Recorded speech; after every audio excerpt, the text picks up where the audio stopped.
Kafountine sera doté d'une aire de transformation artisanale des produits halieutiques.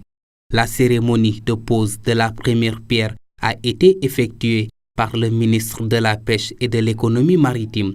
Cette infrastructure va générer des emplois indirects à des milliers de jeunes et de femmes qui s'activent dans différentes filières de la pêche.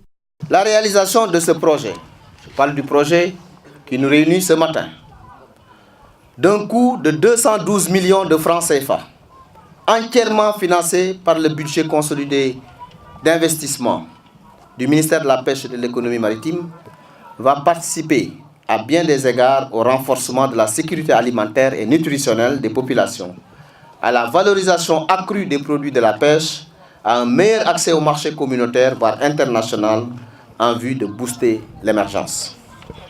L'infrastructure comporte une ligne de braisage, un bloc réception, lavage, parage, fermentation, une aire de séchage équipée de clés, un bloc emballage, stockage, vente, livraison, un vestiaire et une salle de propreté, un bloc abri, garderie, infirmerie, formation, un bloc gestion et microfinance et une loge de gardien.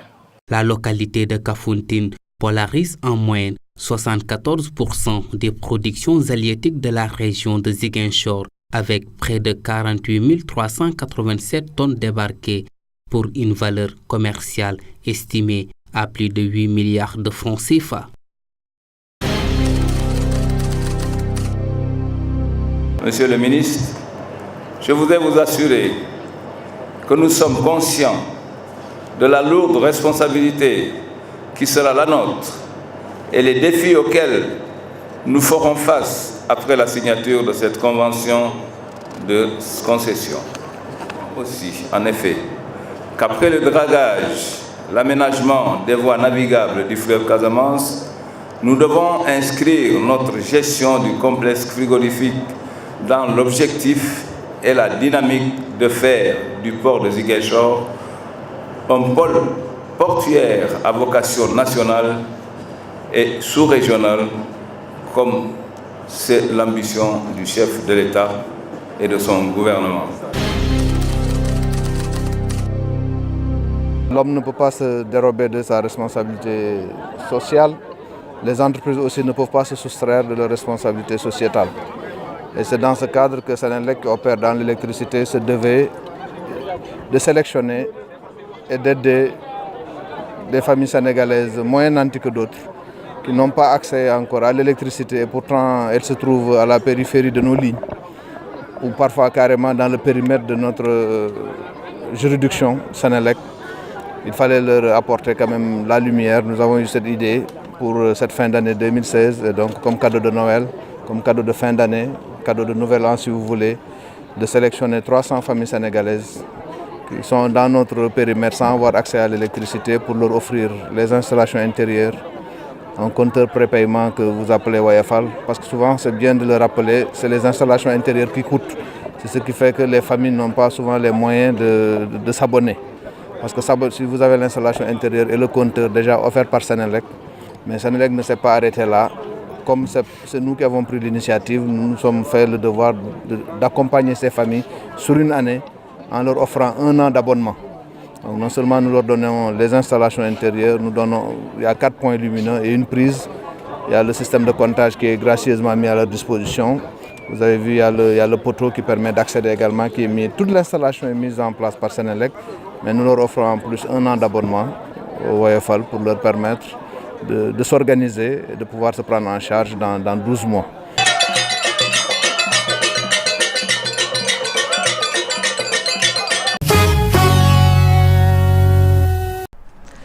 La Russie promet des représailles après les sanctions américaines contre ses services de renseignement aux États-Unis. Washington avait promis de faire payer à Moscou son ingérence dans l'élection présidentielle américaine.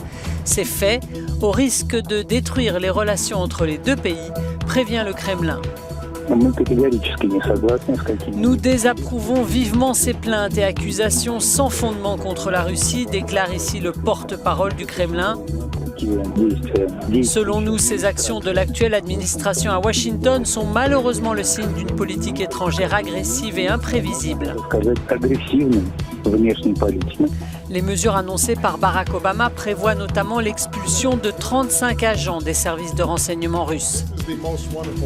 Donald Trump s'est abstenu de critiquer, lui qui répète pourtant qu'il ne croit pas à l'ingérence russe.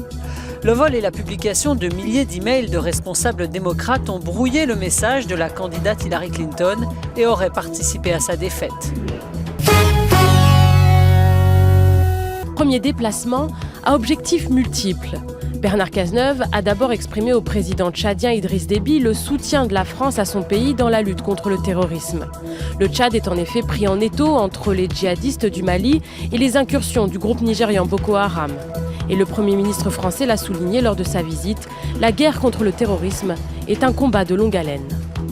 Au Tchad, nous avons un partenariat ancien, confiant, approfondi, qui nous conduit sur de multiples sujets à coopérer ensemble. Les Tchadiens sont présents au sein de la MINUSMA avec efficacité et détermination. Ils sont présents au sein de la force multinationale mixte où ils jouent là aussi un rôle extrêmement important. Ils sont présents à la sécurisation de leurs propres frontières, là où des groupes criminels et terroristes peuvent agir.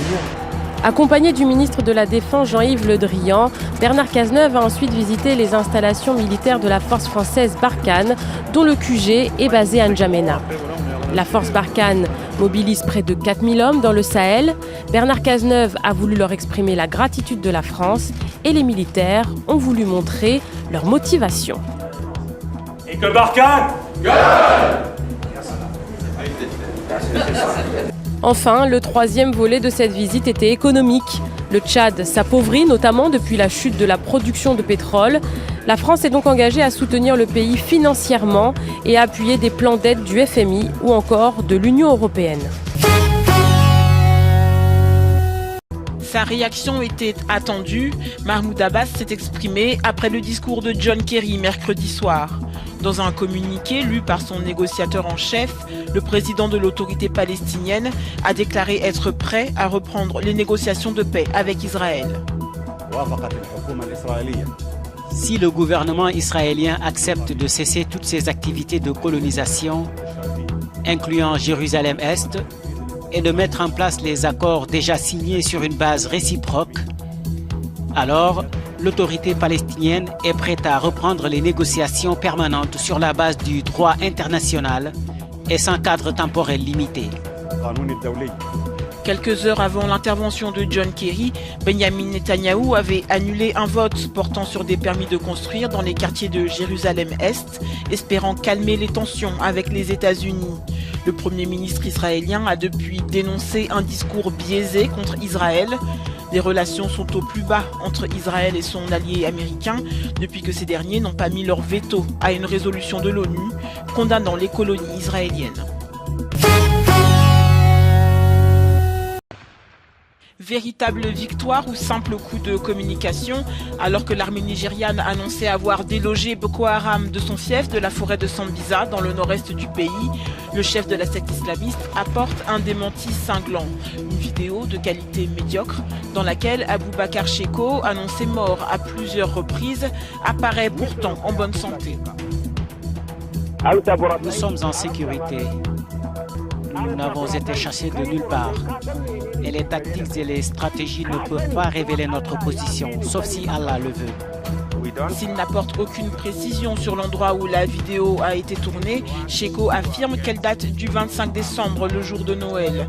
Il profère de nouvelles menaces contre le peuple nigérian, n'hésitant pas à tourner son armée en ridicule.